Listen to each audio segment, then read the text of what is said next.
Vamos a empezar con la presentación del doctor Roberto Rodríguez Gómez. Él es doctor en Sociología, secretario académico de la Coordinación de Humanidades de la UNAM, investigador titular del Centro de Estudios sobre la Universidad de la UNAM y presidente del Consejo Mexicano de Investigación Educativa. Sus principales líneas de investigación son educación superior comparada, políticas de educación superior en México, educación superior y desigualdades sociales. Él va a presentar un trabajo sobre vulnerabilidad educativa, debates conceptuales y metodológicos. Por favor. Muchas gracias, gracias por la presentación también. En efecto, el tema que me corresponde tratar se refiere fundamentalmente a los aspectos conceptuales y metodológicos en torno a la problemática de la vulnerabilidad y el riesgo en el sector de la educación. Lo que se quiere abordar en esta presentación son tres aspectos del tema. El primero, que alude a esta suerte de paradigma, de modelo estándar en torno a la conceptuación, la medición y la parte de análisis de riesgo y vulnerabilidad y cuáles son sus posibles aplicaciones y también los límites de acercar este modelo estándar al caso del sector educativo. Querría también, abordar algunos puntos muy concretos de la aproximación de este modelo estándar al tema de la educación cuando se traspasa el umbral de la educación básica. Educación es abordada aquí desde una perspectiva general y no solamente limitada o constreñida a lo que es la educación básica. Y por último, si el tiempo nos alcanza, lo que no es seguro, recorrer, para ejemplificar algunas de estas consideraciones, la iniciativa de educación para todos, porque que muestra justamente los alcances y los límites de acercar el modelo de riesgo-vulnerabilidad a la condición de programas a gran escala centrados en el sector de la educación.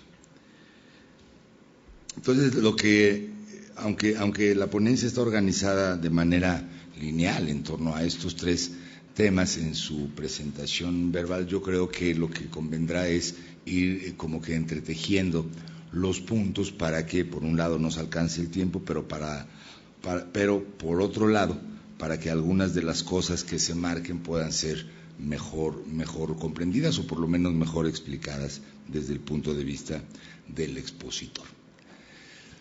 1990 puede situarse como realmente una coyuntura en donde esta perspectiva o esto que aquí en la ponencia se llama el modelo estándar de riesgo-vulnerabilidad comienza a hacer converger distintas aproximaciones micro y macro que habían ido abordando esta problemática.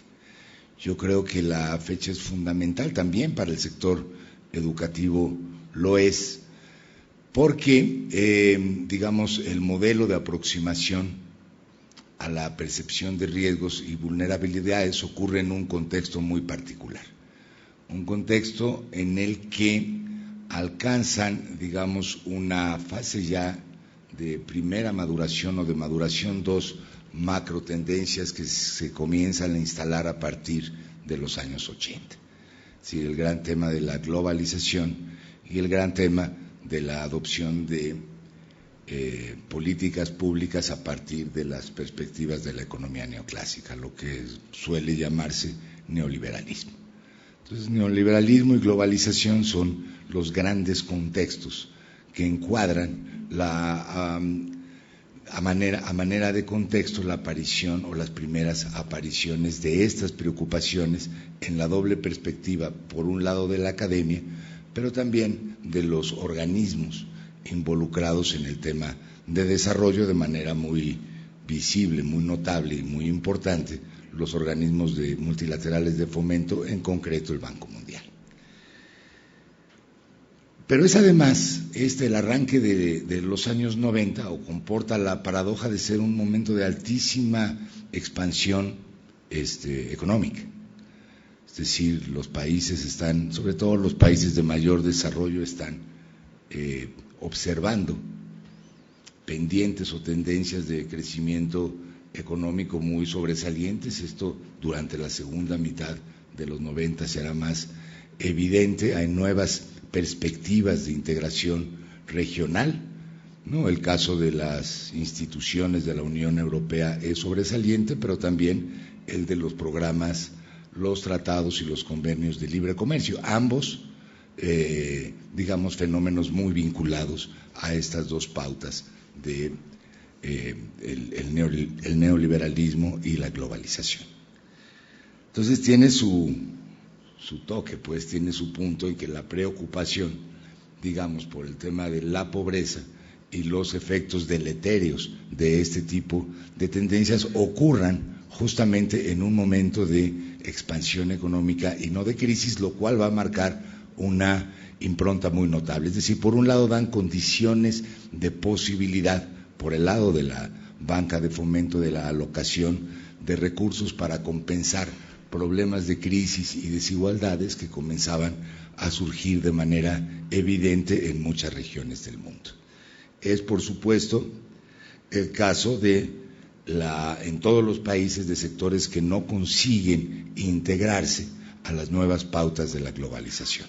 Sectores industriales con capacidades de reconversión limitadas, las manufacturas de base pesada, pero el sector rural casi en su conjunto, salvo aquel ligado a los agronegocios y a los cultivos de exportación. Es decir, las nuevas pautas de desarrollo están desplazando sectores y la condición o las posibilidades o el riesgo de la pobreza comienza a hacerse evidente en todo el mundo. Es también el caso muy importante del retiro, el retiro gradual, pero sostenido, de los sistemas de seguridad social en todo el mundo, ¿no?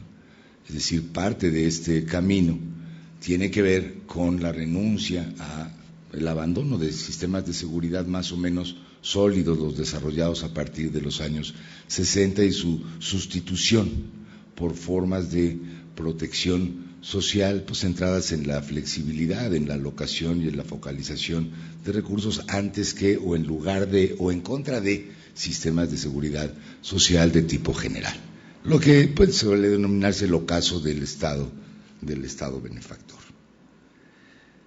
1990, digamos, es un momento en que en varias instancias, pero de manera muy destacada, en la banca de fomento multilateral, comienza a adoptar esta perspectiva, pero centrada en el eje del combate a la pobreza. Toma el Banco Mundial la decisión de marcar esta como la prioridad número uno, o como el eje que vertebrará el resto de las acciones. Lo hace de manera inicialmente declarativa, pero esta columna vertebral comenzará a integrar esfuerzos analíticos, por un lado, metodológicos por otro, pero fundamentalmente financieros, en la experimentación, el planteamiento, el diagnóstico, etcétera, etcétera, de programas focalizados en esta temática, la del combate a la pobreza, y progresivamente a la localización,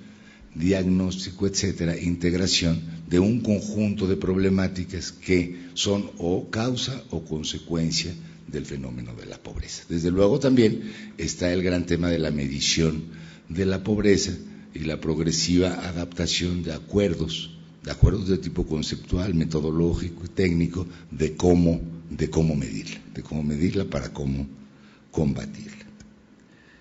1990 es también, en el caso de la educación, el arranque de este programa de educación para todos. Es el año de la cumbre de Homtien, en donde va a pronunciarse la definición de metas de largo plazo, inicialmente previstas para una década, en las cuales a través de una diversidad de medidas, muchas de ellas apoyadas por la cooperación internacional o por la banca de fomento, buscarán, entre otros asuntos, erradicar el analfabetismo, consolidar la educación básica para todos, lograr el equilibrio de género en el sistema educativo, entre otros aspectos. El consenso en torno a la agenda de Jomtien involucra a varias de las agencias de las Naciones Unidas y no solamente a la UNESCO, y es un compromiso suscrito por la mayoría de los países que forman parte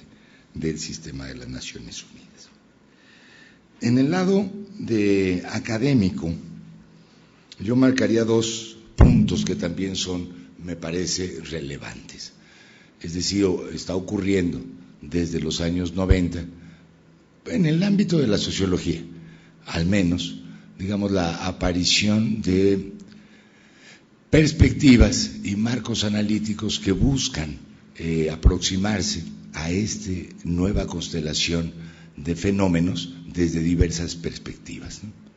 En toda la gama de perspectivas, desde una perspectiva más o menos radical, como primero la de Bourdieu, después la de Ulrich Beck, hasta aquellas que tienen que ver más con el desarrollo de teorías de tipo sistémico y cuyo ejemplo más notable es el de Luhmann, en el que buscarían no solamente, digamos, desarrollar la parte analítica y la parte de propuestas de política pública, sino entender cuál es el significado de este conjunto de procesos.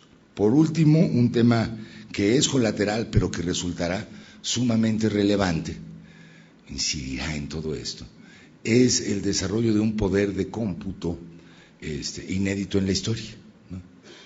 Es decir, la revolución, no solamente de las telecomunicaciones, sino como tal, del poder de cómputo, comenzará a hacer posible la medición, la integración de bases de datos, el acceso a los datos de una manera radicalmente distinta de la que ocurría en el periodo anterior. Muy pronto, este desarrollo del poder de cómputo en todos los aspectos, de hardware hasta software, por supuesto.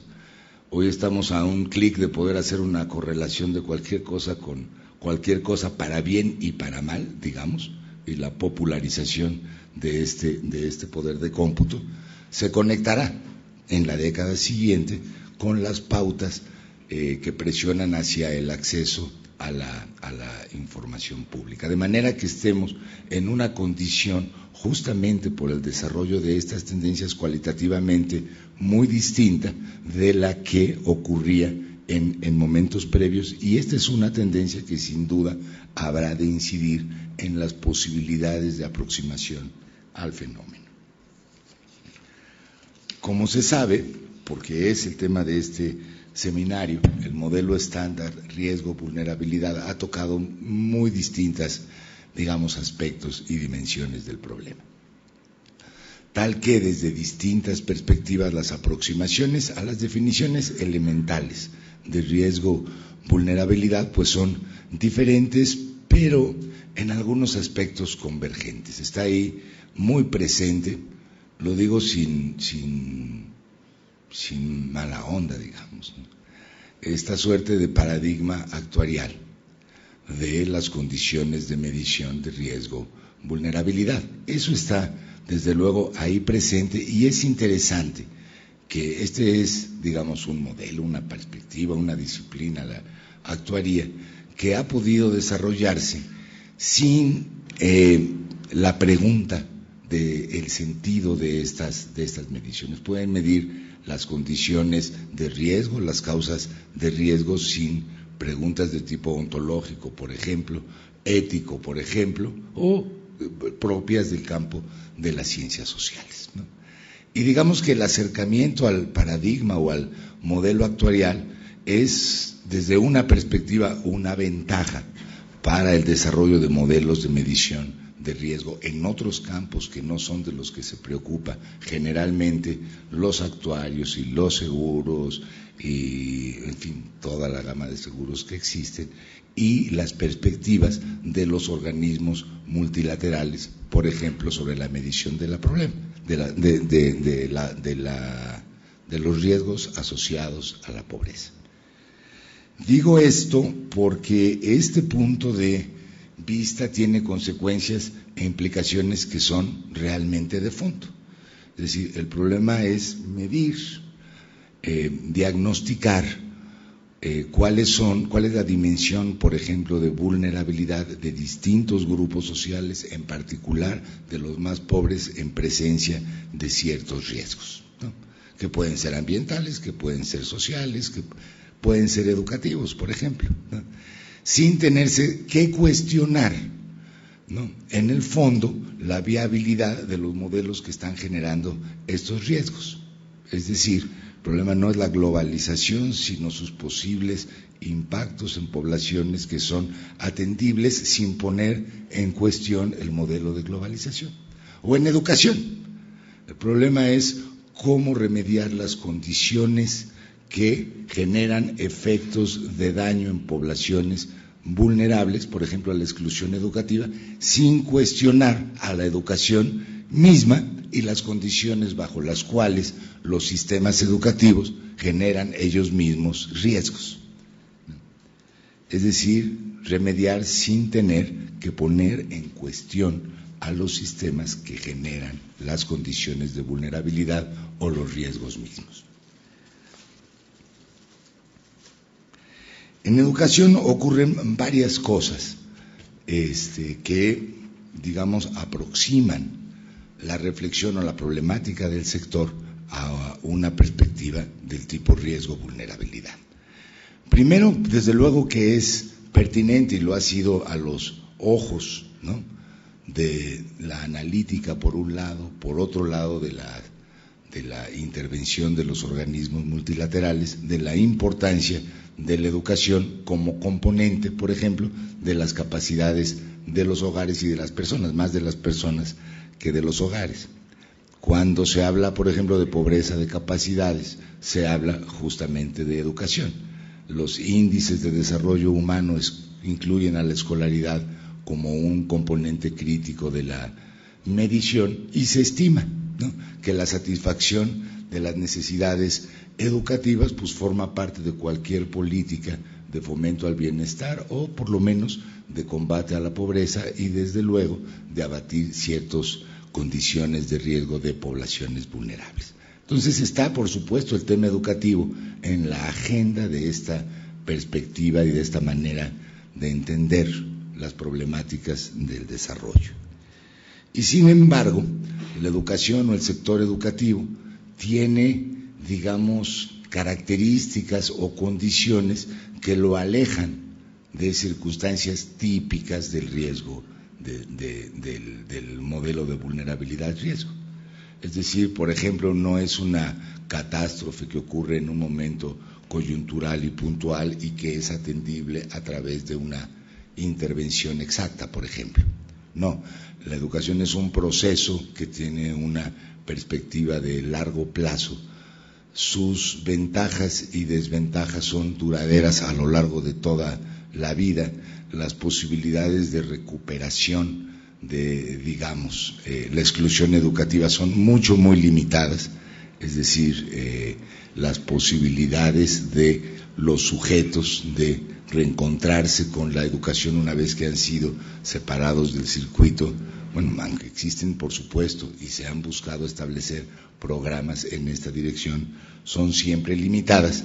Todo esto desde un punto de vista, es decir, no es un riesgo catastrófico típico, para decirlo de alguna manera, sino que es un componente que tiene otras condiciones y otras circunstancias. Desde la perspectiva de los derechos a la educación o asociados a los derechos a la educación, también tienen un componente que lo hace diferente de otras condiciones de exigibilidad de seguridad, es decir, que el depositario de este derecho, generalmente cuando hablamos de educación básica, es un niño, ¿no?, que no tiene condiciones de exigir, manifestarse, movilizarse, etcétera, para demandar el cumplimiento de estos derechos.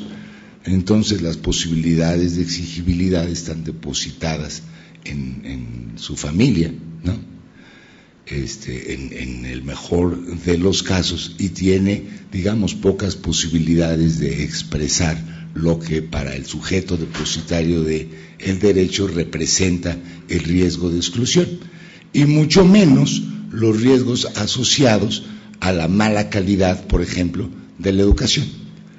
Este tipo de componente tiene, desde luego, una implicación directa, que son las dificultades de articular las distintas demandas asociadas a la problemática educativa. Me refiero, por ejemplo, a la perspectiva según la cual, muy generalizada, las demandas o exigencias del magisterio, cuando se organizan sin calificarlas, pero cuando los maestros se organizan para mejorar sus salarios y hacen, por ejemplo, una huelga, esta huelga es percibida como limitante del derecho a la educación de los niños que están siendo atendidos. Vemos este fenómeno repetirse una y otra vez, de manera que ha costado mucho trabajo poder vincular las distintas expresiones relacionadas con el derecho a la educación de calidad. Se segmentan, se redistribuyen y llegan a encontrarse en confrontación. Piensen ustedes en los casos de Oaxaca, Guerrero, etcétera. Yo no digo sin calificar si estos movimientos son justos, legítimos, etcétera, sino que cada vez que los maestros paran, parece atentatorio de los niños o de las familias de los niños a recibir educación sin lograrse la percepción que la educación de calidad no se logra sin ambos componentes. Lo digo por ejemplo. En tercer lugar, aunque los derechos a la educación han estado estrictamente centrados, no los derechos, la movilización de políticas y el acceso a recursos de la banca multilateral en educación básica, las exigencias, por ejemplo, por acceso, calidad, etcétera, trasciende esta frontera.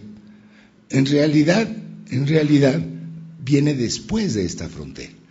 Las movilizaciones que hoy vemos en países tan distintos como los europeos o los sudamericanos por mejores condiciones de acceso, no son por mejores condiciones de acceso a educación básica, sino a la educación media y sobre todo por el acceso a la educación superior. Y ahora porque se mejoraran las relaciones entre la posesión del título universitario y el acceso al mundo de trabajo.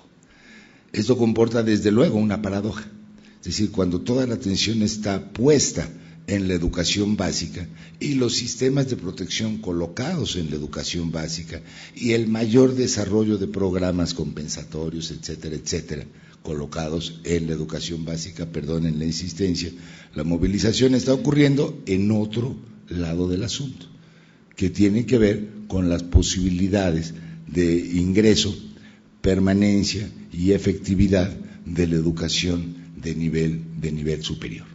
Y no hay básicamente ninguna atención, como no sea política, a esta problemática, y eso marca un corte definitivo, porque nos pone en la zona que los sociólogos de los años 70 y 80 señalaban con mucha puntualidad: la paradoja de los efectos de agregación o la paradoja de los efectos perversos, de cómo un mayor acceso a, digamos, los tramos superiores de la escolarización podía causar, se decía entonces, hoy ya ni siquiera se discute si podía causar efectos deleterios de condiciones, por ejemplo, como la movilidad social o el acceso a puestos de trabajo pertinentes y bien remunerados.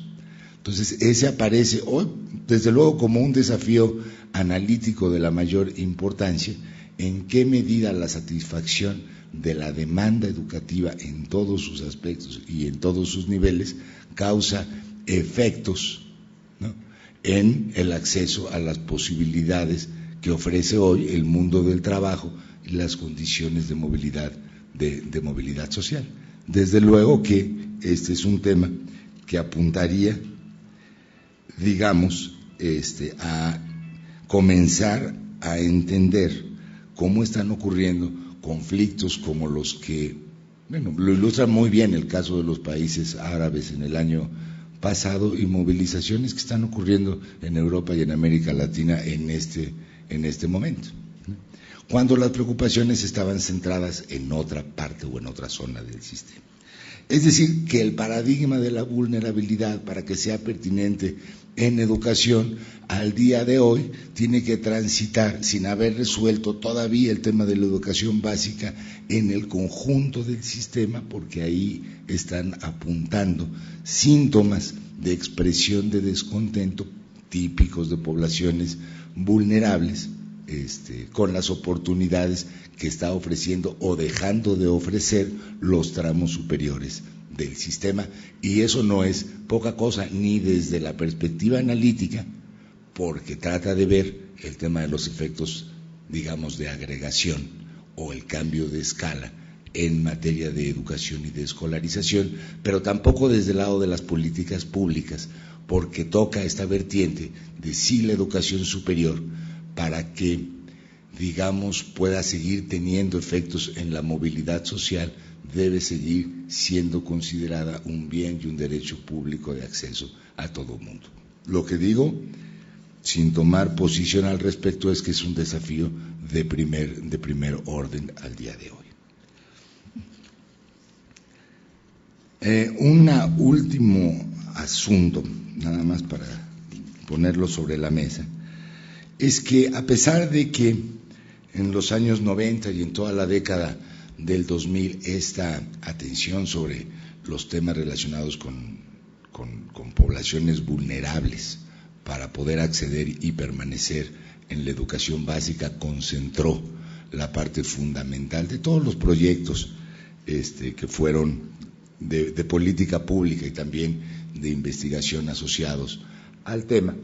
Por lo menos en las últimas evaluaciones o seguimiento de educación para todos de Dakar se apunta a un tema, digamos, en la perspectiva de los organismos multilaterales, relativamente nuevo, es decir, la vulnerabilidad de los sistemas educativos a otro tipo de riesgos. Básicamente van en la dirección de señalar cómo la proliferación de conflictos violentos, de conflictos armados, pero también de otros, el narcotráfico, por ejemplo, hacen ver como muy vulnerables a las infraestructuras, a los procesos relacionados con la educación y a los resultados educativos mismos. Este es, sin duda alguna, un tema de frontera, digamos, en la perspectiva de entender la concatenación o las posibilidades de convergencia de distintos riesgos en que está presente el sector educativo. Según el último reporte de seguimiento, el publicado este mismo año, hacen ver que la sola presencia de conflictos armados, ellos hacen un recuento de 48 conflictos armados de 2005 a 2010, por ejemplo, sin contar los casos de acrecentamiento de violencia, por ejemplo, por causas del narcotráfico. Pero nada más la presencia de estos conflictos inevitablemente hará postergar el alcance de las metas previstas para el 2015, sean las de educación para todos o sean los objetivos de desarrollo del milenio. Dicen, en los casos de estos países, son 40 y tantos, ya será imposible alcanzar las posibilidades de educación básica para todos, porque la prioridad fiscal de la educación pierde relevancia ante, digamos, la urgencia que representa atender una población en conflicto bélico. Todo eso, sumado a, digamos, una coyuntura económica tan difícil como la que apunta desde el año 2008, no parecería, digamos, dar las mejores noticias para, digamos, en la perspectiva optimista en que fueron planteadas estas iniciativas del alcance de metas globales. Lo dejo allí y solamente dejo apuntados los 3 puntos con los que se inició. El tema es relevante, ha tenido mucho desarrollo en las últimas décadas, ha estado quizás demasiado concentrado en educación básica, no ha tomado tan en cuenta las particularidades de la educación, a diferencia de otros eventos y circunstancias de riesgo, vulnerabilidad, y, para decirlo en breve, hoy estamos en un momento sumamente crítico en que las perspectivas no son del todo alentadoras. Eso. Muchas gracias a la presentación.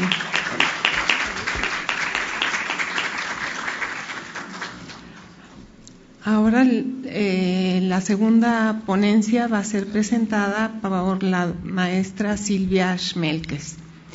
Ella es socióloga con maestría en investigación por la Universidad Iberoamericana, cuenta con más de 32 años de experiencia en investigación educativa, los primeros 24 en el Centro de Estudios Educativos, del que fue directora académica entre 84 y 1994.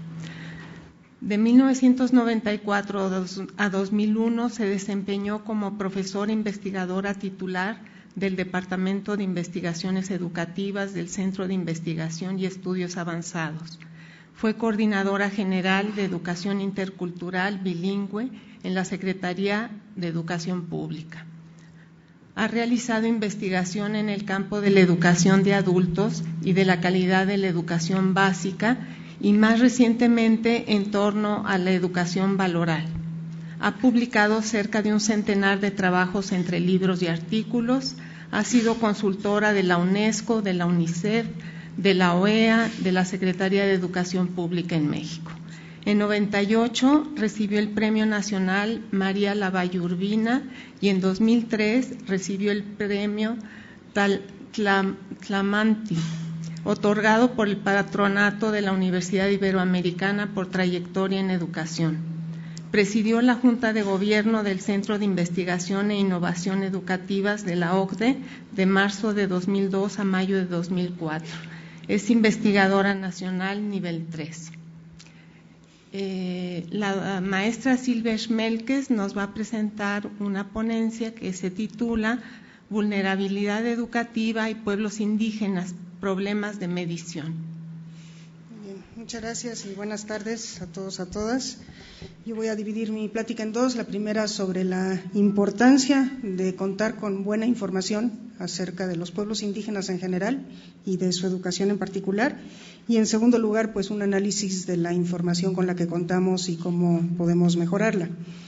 Respecto a la importancia, bueno, pues lo primero es que la importancia es grande porque tenemos que contar con información detallada sobre cada uno de los pueblos indígenas de México, sobre los principales indicadores de bienestar y desarrollo que se manejan en el país.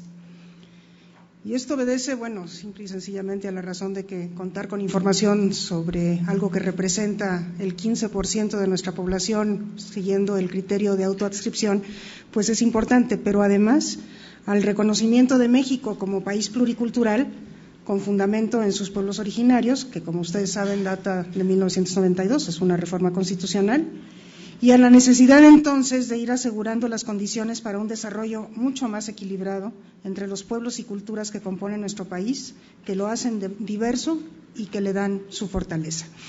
No está de más decir que esta definición de México como país pluricultural pues ha llevado, cuando menos en el discurso, al abandono de toda política homogeneizadora y a la valoración de la diversidad como contraparte. Sabemos que estamos muy lejos de cumplir con este ideal implícito en nuestra definición como país pluricultural. Según los últimos datos, el 80% de la población indígena vive por debajo de la línea de pobreza. Respecto de todos los indicadores de desarrollo de los que tenemos información, los pueblos indígenas se encuentran en rezago y ocupan los últimos lugares respecto de otros sectores de la población, como quiera que estos se clasifiquen. Las zonas de alta marginalidad siguen siendo zonas predominantemente indígenas. Estas regiones tienen también índices de desarrollo humano inferiores con mucho a los promedios nacionales. Las condiciones de salud, de educación, de ingresos, de empleo, entre otras cosas, de estos pueblos siguen siendo deplorables. Y voy a mencionar cómo está la situación respecto de la educación. Respecto de la educación, 2 de cada 3 niños entre los 6 y los 14 años que no están en la escuela son indígenas.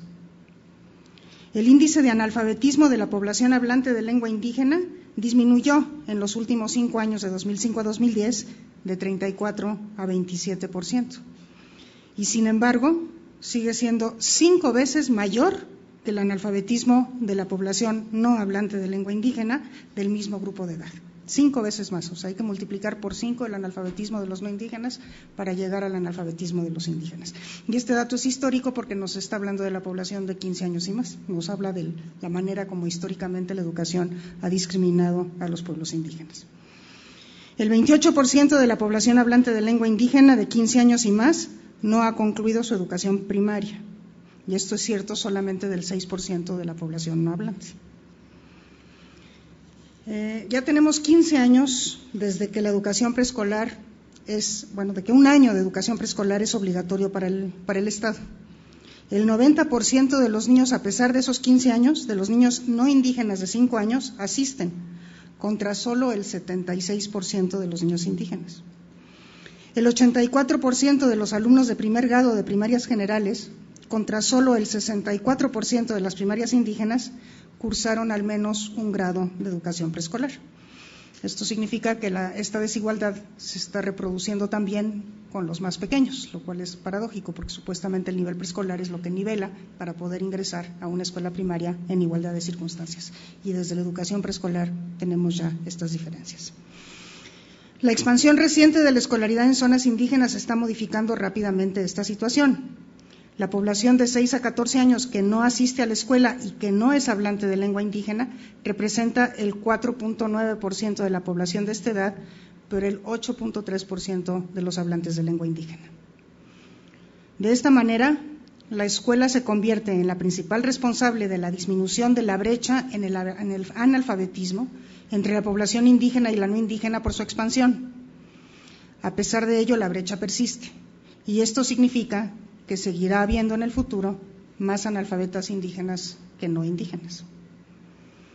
Si bien mejoran los índices de retención y aprobación de los alumnos de escuelas primarias indígenas, la brecha entre primarias indígenas y no indígenas se mantiene. Y los datos de estudios no cuantitativos, sino cualitativos de carácter etnográfico, revelan índices de deserción mucho más elevados que las cifras oficiales en escuelas indígenas. Todo esto se refiere a resultados de la escuela, a los resultados. Pero los insumos con los que cuentan las escuelas para lograr estos resultados también son desiguales, lo que sin duda explica en parte la desigualdad de los resultados. Las escuelas primarias indígenas son las peor dotadas de infraestructura, según los estudios que ha hecho el INE recientes.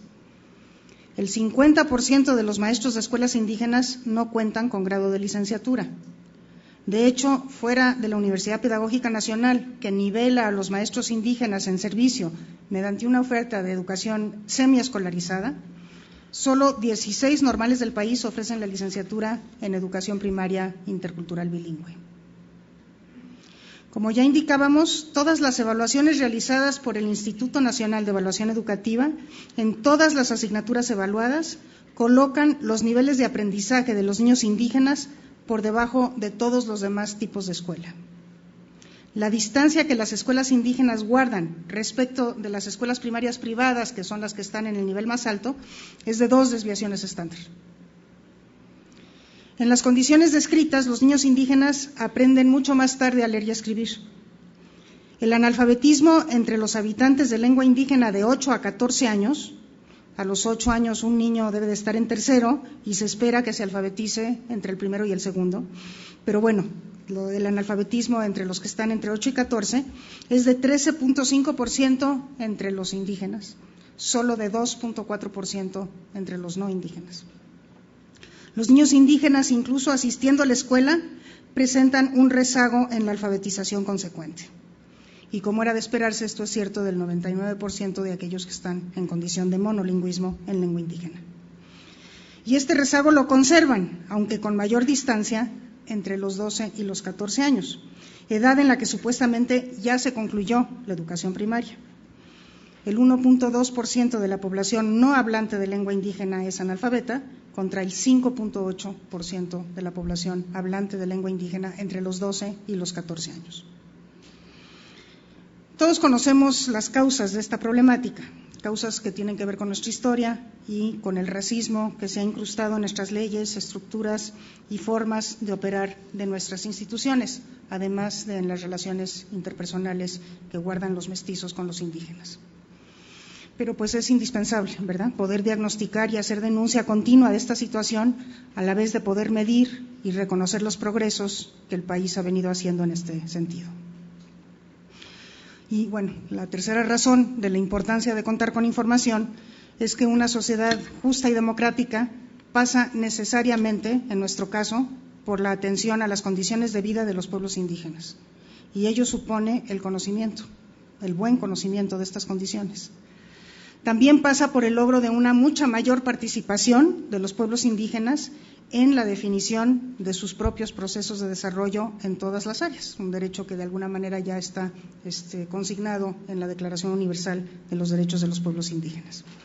Pero esto también supone conocer mejor sus condiciones para contribuir a eliminar los obstáculos a su mayor participación. Y respecto de la información que tenemos y de la información que necesitamos.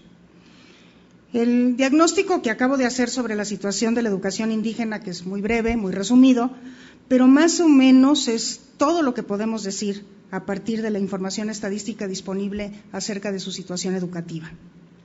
Es cierto que faltan estudios más a fondo que crucen datos educativos con otros datos de encuestas específicas para explicar mejor el fenómeno, pero tomando los datos en su carácter visible e inmediato, esto es lo que podemos decir, que no es mucho, ¿no? Hace falta información. Es importante tener información de todos los indicadores respecto de la población hablante y no hablante. Aquí me refiero a la información que producen los sectores, el sector salud, el sector educación, el sector, información respecto de los ingresos, el empleo, la vivienda. Yo conozco más la información que produce educación y en ningún caso tenemos datos de si los beneficiarios son o no indígenas. Sabemos en preescolar y primaria si asisten a escuelas indígenas, pero también sabemos que el 30% de la población indígena de estas edades no asiste a escuelas indígenas, asiste a primarias regulares. Los datos que tenemos proceden de la pregunta al director sobre el número de estudiantes indígenas que el director cree que tiene en su escuela. En las universidades y en los bachilleratos no se pregunta por la condición de lengua o de etnia, porque sería ofensivo, como algún rector alguna vez me comentó. Algo similar sucede con los datos de salud. Y ante esta situación, solamente el Censo Nacional de Población y Vivienda, cada 10 años para algunos indicadores, cada 5 para otros con el conteo, nos revela la verdadera situación. Por esta razón, a mí me parece que todos los instrumentos de INEGI que se presten para ello, deben preguntar sobre la situación de hablante de lengua indígena, de manera que esta variable pueda cruzarse con las sustantivas de la encuesta o del censo en cuestión. Esto ya lo hace, o lo va a hacer, el Censo Nacional Agropecuario del 2012, ya lo hace la Encuesta Nacional de Ingreso-Gasto en Hogares, lo hace la Encuesta Nacional de Adicciones en su módulo de migración, la Encuesta Nacional sobre Uso del Tiempo y la Encuesta Nacional sobre la Dinámica de las Relaciones en los Hogares. En cambio, no preguntan sobre lengua indígena la Encuesta Nacional de Ocupación y Empleo, ni su módulo de trabajo infantil, la Encuesta Nacional sobre Confianza del Consumidor, la Encuesta sobre el Seguro Médico para la Nueva Generación, la Encuesta Nacional sobre Cultura Política y Prácticas Ciudadanas y la Encuesta Nacional sobre Violencia en el Noviazgo. Ninguna de estas preguntas sobre condición de lengua indígena. Segundo, es indispensable tener información por pueblo indígena. También lo hacen el Censo y la Encuesta Nacional de Ingreso-Gasto y también la Encuesta Nacional de Adicciones en su módulo de migración. En la encuesta sobre uso del tiempo y sobre la dinámica de las relaciones en los hogares se pregunta sobre la condición de habla de lengua indígena, pero no sobre qué lengua se habla en específico. En los instrumentos en los que sí se pregunta, esta variable, la lengua que se habla, no se puede cruzar en línea, ¿no?, con el resto de la información. Se puede solicitar, pero en línea no lo puede hacer uno. Los grupos indígenas de México sabemos que son muy distintos. Es una muestra de nuestro racismo, esto del que hablaba, incrustado en nuestras estructuras y formas de pensar, el que se consideren todos como si fueran homogéneos, habiendo tantas diferencias y tan bien conocidas entre los diferentes pueblos. Además, entonces, de incluir la lengua específica, además de que se habla en una lengua indígena, es importante incluir si se habla una lengua específica y hay que permitir el cruce de la información, del instrumento del que se trate, con esta variable. También sería muy conveniente añadir mayores aproximaciones a la condición de ser indígena. Ustedes saben que estas discusiones han sido sumamente largas, ¿verdad? O sea, que se considera indígena y si la lengua es una variable suficientemente proxy para decirnos si alguien es indígena o no es indígena. En el censo de 2010, el 6.7 millones de mexicanos mayores de 3 años hablan una lengua indígena, pero 15 millones se consideran indígenas. Y este solo dato, ¿verdad?, de que es más del doble, pues nos indica que la lengua no es un buen proxy de condición de ser o no indígenas. Entonces, bueno, pues celebramos mucho que se considere esta variable de autoadscripción, así como la pertenencia a un hogar en el que el jefe habla una lengua indígena. También resulta sumamente valioso que puedan clasificarse las localidades según la proporción de hablantes de lengua indígena, pues esta variable sirve también como proxy muy útil a la de población indígena. Pero faltaría explorar más a fondo, a través, por ejemplo, de preguntar si se entiende una lengua indígena. De hecho, esto ya lo hace la Encuesta Nacional de Ingreso-Gasto. Si el padre y o la madre hablan o entienden una lengua indígena. Y esta última variable sirve además para alertar sobre el desplazamiento de lenguas indígenas y para el análisis por lengua de este desplazamiento. Podrían diseñarse otras más relacionadas con la cultura, que convendría conversar con antropólogos, pues a la fecha no existe ninguna variable de naturaleza cultural, y el ser indígena es fundamentalmente una característica cultural. Bueno, hay una laguna que yo quisiera señalar y destacar que es muy notable en lo que se refiere a la migración en general, pero específicamente a la migración indígena en particular. Como bien se sabe, hay una numerosa población, entre ellos muchos indígenas, que migra a los campamentos agrícolas donde se requiere mano de obra para la cosecha. No ha sido posible hasta esta fecha contabilizar a los jornaleros agrícolas en general, a los jornaleros agrícolas migrantes en general, pero tampoco a los indígenas. Hay un importante avance con la Encuesta Nacional de Jornaleros Agrícolas. Sin embargo, todavía hay lagunas muy importantes, porque la unidad de estudio sigue siendo la vivienda. Y estos migrantes en los lugares de destino viven en campamentos, no en viviendas, y por lo mismo no son incluidos en estas encuestas. Los datos que se tienen parecen subestimar el número de indígenas que están en estas condiciones. Se conoce la reticencia de los administradores y de los dueños de los campos para permitir la entrada de encuestadores. Es un hecho constatado, documentado. No obstante, el problema de la migración es muy serio, conlleva trabajo infantil y desprotección en cuestiones laborales y de salud, y a la fecha no ha podido ser cuantificado. El impacto del trabajo infantil agrícola sobre la escolaridad de estos niños es bien conocido. Los programas especiales de la SEP y del CONAFE alcanzan a atender optimistamente apenas a un 10% de esta población estimada en 350,000 niños y niñas en edad escolar. La información sobre la cobertura y el avance educativo de estos niños se encuentra también en condiciones deplorables. Respecto del trabajo infantil, y aquí lo menciono porque conocemos el impacto del trabajo infantil sobre la escolaridad y la deserción sobre todo, ¿no? Entonces, respecto del trabajo infantil, pues hay que comentar que está muy bien que ahora haya módulos de trabajo infantil que además se hayan repetido de manera tan frecuente en 2007 y 2009, ¿no? Pero hay áreas del trabajo infantil donde la presencia de los indígenas, se sabe, es muy alta, que no han podido ser caracterizados. Me refiero específicamente a las peores formas de trabajo infantil, reconociendo también la dificultad de incursionar en estos terrenos complicados, pero justamente por su gravedad, el señalar que amerita esto un esfuerzo especial. Y luego un problema específico, que es la medición del logro escolar de los niños indígenas. No tenemos datos por niño de pertenencia a un pueblo indígena de ningún indicador de desarrollo educativo, como ya mencionaba. Y esto no lo tenemos a ningún nivel educativo. Solo sabemos cuántos niños asisten a preescolares y primarias indígenas. pero como decíamos, hay muchos niños indígenas que no asisten, simple y sencillamente los indígenas urbanos, que ya son alrededor de un 40%. Mucho menos tenemos información por pueblo indígena. No tenemos datos sobre los maestros de los niños indígenas, por niño o por escuela. Serían necesarios datos de la lengua materna que hablan los niños y el maestro, de la escolaridad y de la actualización docente de estos maestros. No tenemos datos sobre las condiciones materiales de las escuelas a las que asisten los niños indígenas, ni de su equipamiento. Tenemos algunas aproximaciones muestrales basadas más en percepciones, en opiniones, en juicios respecto de la infraestructura, pero no tenemos datos duros. Y tenemos un grave problema con la medición del logro.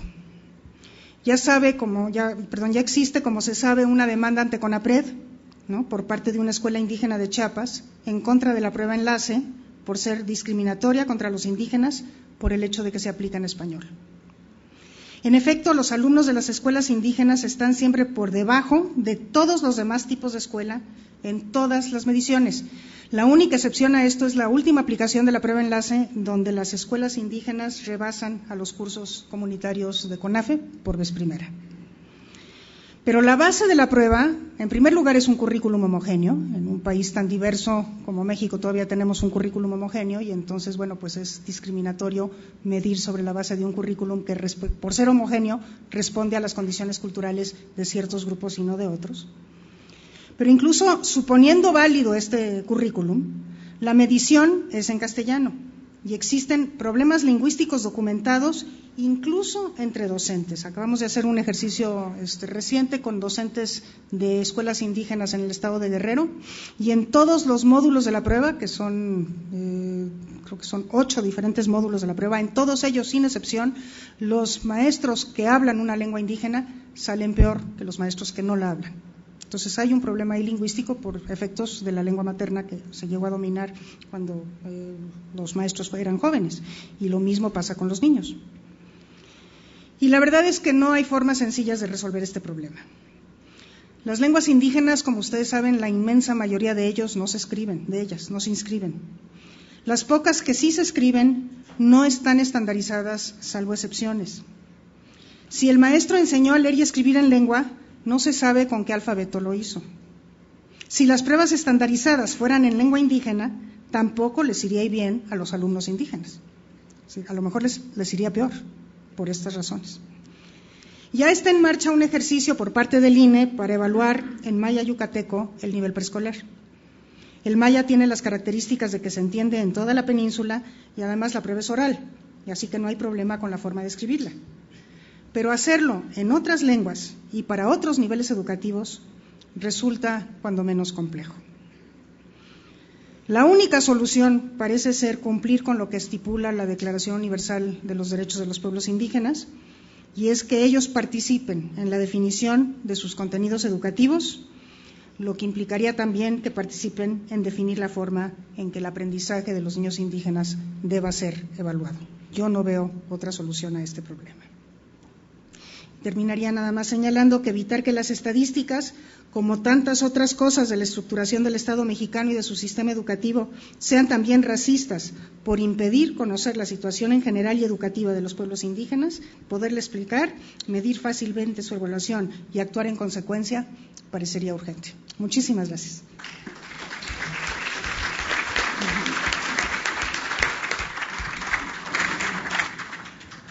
Ahora pasaremos a la última presentación de esta sesión, presentada por el doctor Eduardo Backhoff Escudero. El doctor es doctor en educación, egresado de la Universidad Autónoma de Aguascalientes. Es investigador y docente del Instituto de Investigación y Desarrollo Educativo de la Universidad Autónoma de Baja California, en México. Sus trabajos más recientes incluyen la evaluación del aprendizaje a gran escala, la evaluación asistida por computadora y la problemática de las traducciones de pruebas en estudios internacionales. Actualmente es editor científico de la Revista Electrónica de Investigación Educativa y es asesor de organismos nacionales e internacionales que realizan estudios comparativos sobre los procesos de enseñanza y los resultados de aprendizaje. Ha publicado más de 60 trabajos de investigación en revistas y libros científicos y de divulgación. El título de la ponencia del doctor Backhoff es Aprovechamiento escolar y desigualdad social. Gracias, muy amable. Antes que nada, un agradecimiento a los organizadores de este evento, puesto que es raro compartir experiencias educativas en foros que no sean de la temática, y me pareció muy oportuno, la mera verdad, la invitación. Voy a pasar rápidamente a decirles que este trabajo es un trabajo que se publicó previamente y que está hecho para, digamos, una versión corta y para una ponencia como la que ahora nos estamos ocupando.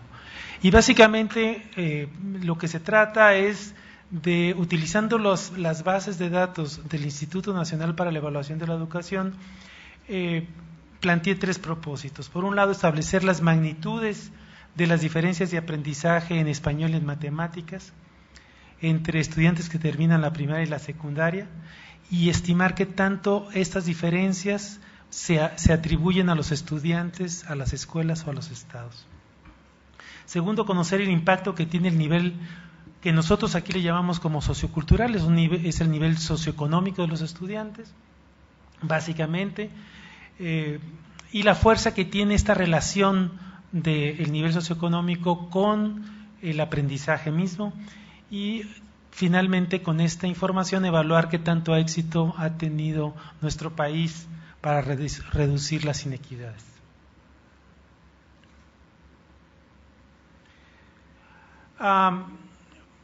Partimos de que el sistema educativo tiene al menos 2 propósitos fundamentales. El primero es transmitir a los estudiantes aquellas habilidades, conocimientos, actitudes y valores fundamentales para el desarrollo del país, económico y social, igual personal, y por el otro es reducir las diferencias en oportunidades y lograr una movilidad social. Para quienes no conozcan el INE, muy rápidamente les digo que es un organismo descentralizado cuya misión es evaluar la calidad de la educación en México y coadyuvar a la rendición de cuentas en materia educativa. Para lograr uno de sus propósitos, no es el único, aclaro, el INE evalúa los aprendizajes que logran los estudiantes de educación básica y media superior en las asignaturas del currículo mexicano de mayor importancia, entre ellas las 2 que les comentaba.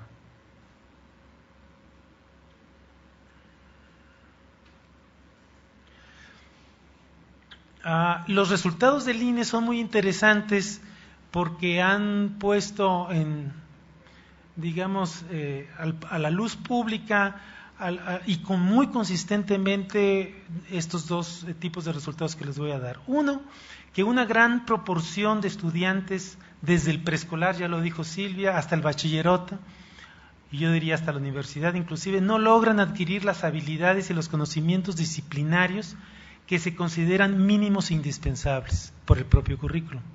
Y 2, que existe una gran inequidad en la distribución de los aprendizajes entre los estudiantes con distintos niveles socioeconómicos.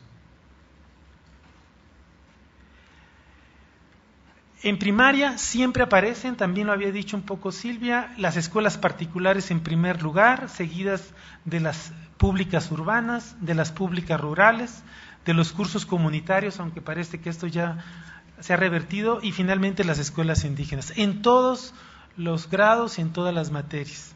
Y en las secundarias es muy parecido, las escuelas particulares, las escuelas generales y técnicas en un lugar muy similar, y finalmente las telesecundarias. Por supuesto que una explicación que no es nuestra, sino que está muy bien documentada, es que la modalidad educativa se correlaciona fuertemente con las condiciones socioeconómicas y culturales de los estudiantes. Los estudios estos del INE muestran, por un lado, que la cantidad de aprendizaje que adquieren los estudiantes depende en gran medida de la modalidad educativa de las escuelas a las que asisten. 2, que las modalidades educativas concentran a los estudiantes de acuerdo a su nivel socioeconómico y cultural. Y 3, que los aprendizajes de los estudiantes están estrechamente relacionadas con las condiciones socioeconómicas y culturales de los estudiantes de sus escuelas. Esta gráfica que les estoy mostrando representa cada puntito que ustedes ven ahí, el promedio en la prueba de español de sexto de primaria de cada estado. Del lado derecho superior, ustedes van a encontrar que son las puntuaciones de los estados de los estudiantes que asisten a las escuelas particulares. En medio, digamos, en círculos negros, oscuros, están las escuelas urbanas, seguidas de las escuelas rurales y al final de las escuelas indígenas. De un lado tenemos lo que nosotros llamamos la medida o la calificación en español en las pruebas estandarizadas, y abajo está un indicador de nivel sociocultural que creó el instituto con las respuestas que daban los estudiantes a un cuestionario de contexto. Si ustedes ven, es una línea prácticamente recta, es decir, los estudiantes indígenas se concentran en la parte inferior porque tienen las condiciones socioculturales, socioeconómicas más bajas, igual los aprendizajes más bajos, y del lado derecho se encuentran los estudiantes de escuelas particulares que tienen en ambos indicadores las puntuaciones más altas. En todo esto existe ahora, y lo puedo comentar claramente, que un tipo de estudios con indicadores que les llaman el gradiente sociocultural o socioeconómico también, que permite estimar el tamaño de las brechas en los niveles de aprendizaje de los estudiantes, no solamente observarlos, sino cuantificarlos.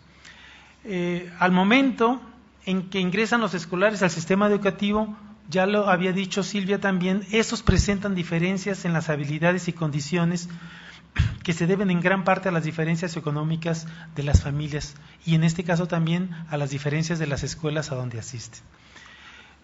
Digamos que de alguna manera, para que un país como México pueda aspirar a tener un sistema educativo eficaz y equitativo, debería ser capaz de reducir o al menos no ampliar estas diferencias escolares a lo largo de los años. Ya está muy bien documentado que los niños desde el preescolar ingresan con diferentes, o al menos egresan con diferentes habilidades escolares.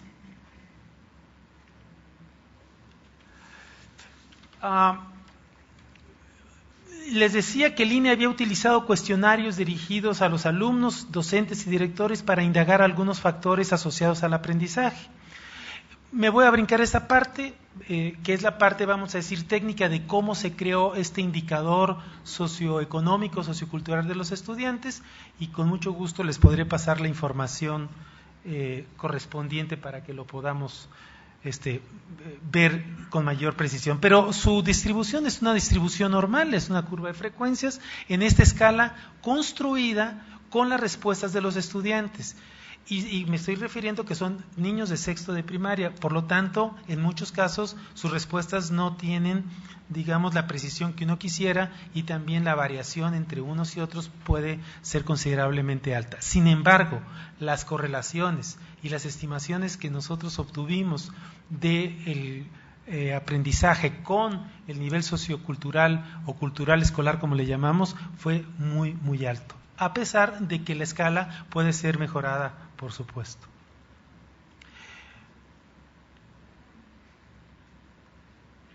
La correlación entre la media de esta escala y la desviación estándar de las entidades federativas fue negativa y muy alta, casi 88, menos 88 para primaria y menos 84 para secundaria.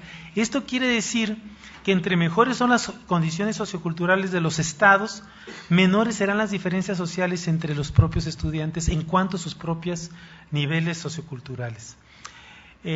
Digamos que en una sociedad igualitaria los estudiantes no se deberían de agrupar en escuelas por nivel socioeconómico, y que toda la varianza debería de estar a nivel del estudiante y no a nivel de escuela o de estado.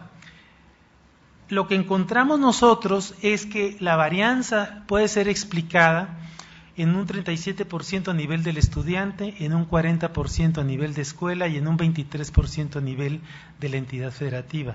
Esto lo que nos está diciendo es que gran parte de la variabilidad de las diferencias en los niveles socioeconómicos se encuentra o se puede explicar a nivel de escuela. ¿Qué quiere decir esto? Que hay una gran cantidad de segregación escolar en México, inmensa. También lo hay en los estados, pero menor que en las propias escuelas. Bueno, se utilizó algo que se llama el gradiente sociocultural para poder medir digamos, estas diferencias o estas brechas educativas. Me voy a brincar la parte técnica para ir a los resultados. Y ustedes pueden ver que el gradiente sociocultural simplemente es una línea de regresión entre los aprendizajes y los niveles socioeconómicos. Y lo que les estoy mostrando aquí en una línea clara es el nivel o el gradiente sociocultural para México, por eso le pongo a nivel nacional, y en el caso como un ejemplo para el estado de Chiapas, que es muy parecido al nivel nacional, simplemente que sus niveles de aprendizaje son menores. Y ustedes lo pueden ver cómo se extienden las líneas, o digamos en este caso que son las regresiones. Me brinco eso también para ir a algo más interesante, que es comparar 6 estados de la República con altos grados de gradiente sociocultural, que en este caso son Puebla, fue el mayor, San Luis Potosí, Nuevo León. Entre más inclinados son las líneas, quiere decir que mayor es el impacto que tiene el nivel socioeconómico sobre el aprovechamiento escolar de los estudiantes. Y las menos fueron Baja California Sur, Baja California y Zacatecas. Esto es para el caso de los estudiantes de primaria, puede variar por supuesto en los de secundaria y pudiera haber diferencias también importantes, más bien no importantes, ligeras entre un estado y otro, y entre una asignatura y otro. Si quisiéramos hacer digamos un diagnóstico de cada uno de los estados, aquí les estoy yo dibujando o graficando lo que sería el nivel nacional con la curva de regresión que les estoy marcando para cada uno de los estados. Les puse 16 porque tenía la transparencia, pero tengo por supuesto para los 32 estados, para primaria, para secundaria y para cada una de las entidades federativas. Lo que es muy importante es que la línea de regresión les da a ustedes una medición de qué tanto, en qué tanta medida un estudiante podría tener una calificación dada dependiendo del nivel socioeconómico que tenga Y más o menos para que tengan una idea es por cada desviación estándar en el capital o en el nivel sociocultural o socioeconómico, incrementaría media desviación estándar del aprovechamiento escolar. ¿Qué quiere decir media desviación estándar? Más o menos medio grado. Es decir, que por cada desviación estándar, mejor o peor, como lo quieran ver, en su nivel socioeconómico, mejorarían o empeorarían medio grado escolar. Y se los estoy diciendo conservadoramente.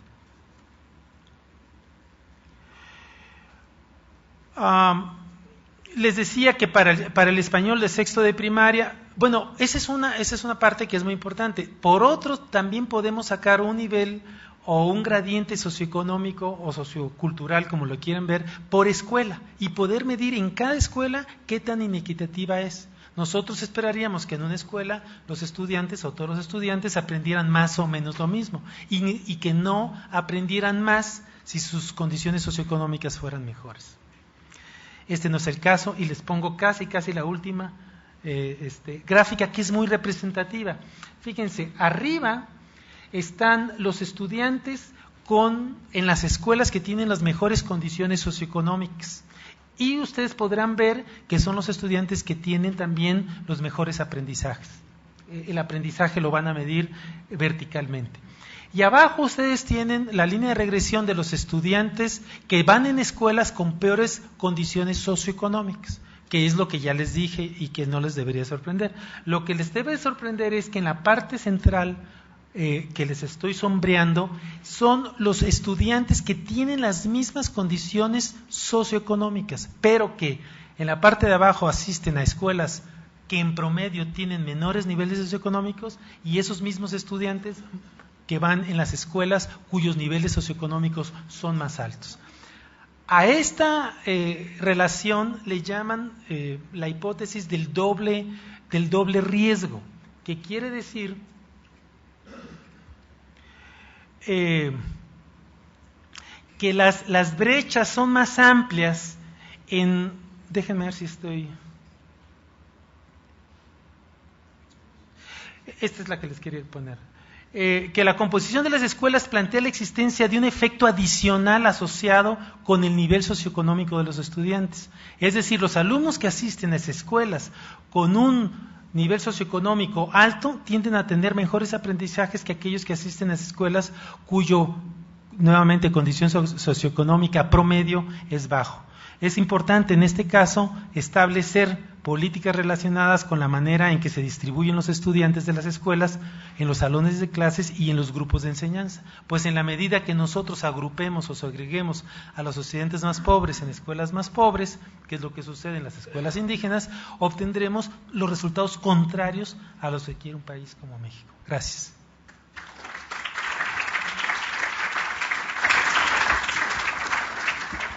Muchas gracias. Estamos un poco retrasados en el tiempo.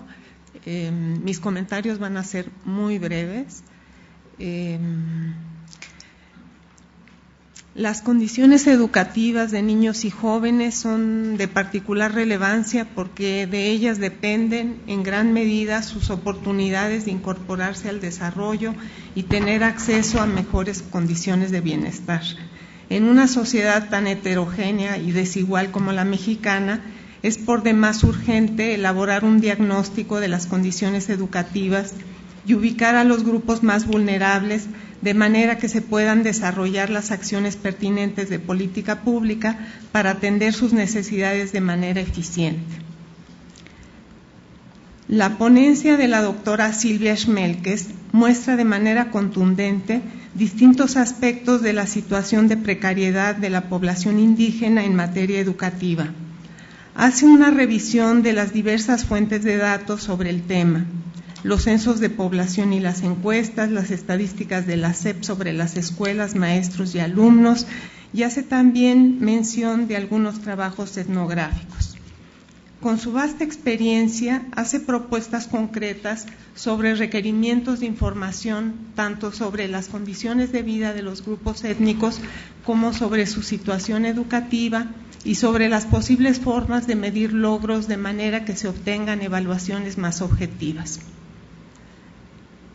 El doctor Eduardo Backhoff, por su parte, se enfoca principalmente en métodos para medir inequidades en los niveles de aprendizaje de los alumnos.